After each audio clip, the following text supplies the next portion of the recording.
লক্ষ্মীকান্তপুর লোকালে যে কটি চরিত্র আছে মূলত তিনটি পরিবারকে নিয়ে গল্প।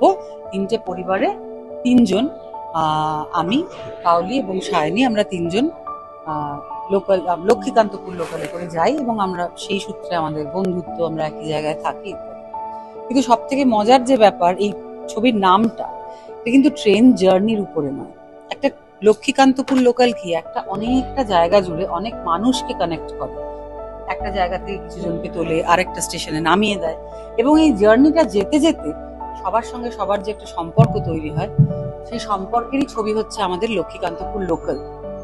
এবং আমি যে চরিত্রটা করছি মালতীদের তো আমরা খুব কাছ থেকে জানি, চিনি, দেখি প্রত্যেকটা দিন, এবং আমরা জানি যে মালতীদের ছাড়া আমাদের জীবন অচল হয়ে যাবে। কিন্তু এই ছবিটা করতে গিয়ে আরো বেশি করে আমার মনে হয়েছে যে মালতীদের আমরা খুব টেকেন ফর গ্রান্টেড ভাবি। কারণ আমরা যখন বলি আমি কাজ করছি, তার মানে সেটা বাড়ির কাজ নয়। কাজ করছি মানে আমি অফিস যাচ্ছি বা ওয়ার্ক ফ্রম হোমও যদি করি, সেই সময়টুকু কিন্তু বাড়ির কাজ থেকে আমি ছুটি পাই বা আমার বিরতি। কিন্তু মালতীদের জন্য তা নয়। মালতীরা সেই যে রাত 4টায় ঘুম থেকে ওঠে এবং সেই যে বাড়ির সমস্ত কাজ তাকে করতে হয়, তার সংসারটাকে সামলে আরেকটা বাড়িতে গিয়ে সেই সংসারটাকেও তার নিজের সংসারের মতো সামলাতে হয়, এবং সেখানেও তার ছুটি নেই। রাত্রে ক্লান্ত হয়ে যখন লোকাল ট্রেনে করে বাড়ি ফেরে, তারপরেও বাড়িতে এসে তার নিজের সংসারটা আবার তাকে সামলে সমস্ত কাজ করে 17 থেকে 18 ঘন্টা রোজ মালতী টানা কাজ করে, তবে 4-5 ঘন্টা ঘুমোতে পারে। তার কিন্তু কোনো মি টাইম নেই। তার মন খারাপ হলে একা একা বসে দুটো গান শুনবো, এই অবকাশটুকু বোধহয় তার নেই।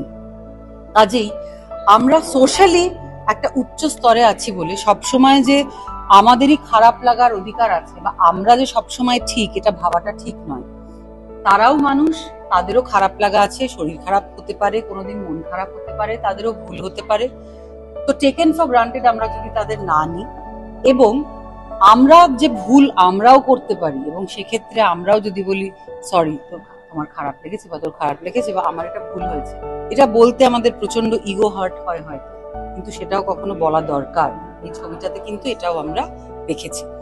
আর এই ছবিটা দেখতে দেখতে হাসি পাবে, কান্না পাবে, কষ্ট হবে, নস্টালজিক লাগবে, অনেক কিছু নিয়ে ভাববো আমরা। এবং একটা খুব দারুণ গানও আছে ছবিটাতে, সেটা ডিটেলস আমি যাচ্ছি না, আমরা সবাই খুব এনজয় করে সেটাতে পারফর্ম করেছি, সেটাও আপনারা দেখতে পাবেন। তো থ্যাংক ইউ রাম, আমাকে আবার একটি দারুণ চরিত্র উপহার দেওয়ার জন্য। Thank you Sangeeta, angel creations ছবিটা প্রডিউস করার জন্য। 21শে নভেম্বর আসছে আমাদের ছবি লক্ষ্মীকান্তপুর লোকাল। আপনারা সবাই সদল বলে সিনেমা হলে আসুন, টিকিট কাটুন, আমাদের ছবি দেখুন, এবং ভালো লাগলে সোশ্যাল মিডিয়ায় কমেন্ট করে প্লিজ জানাবেন যে ভালো লাগলো কিনা। নমস্কার।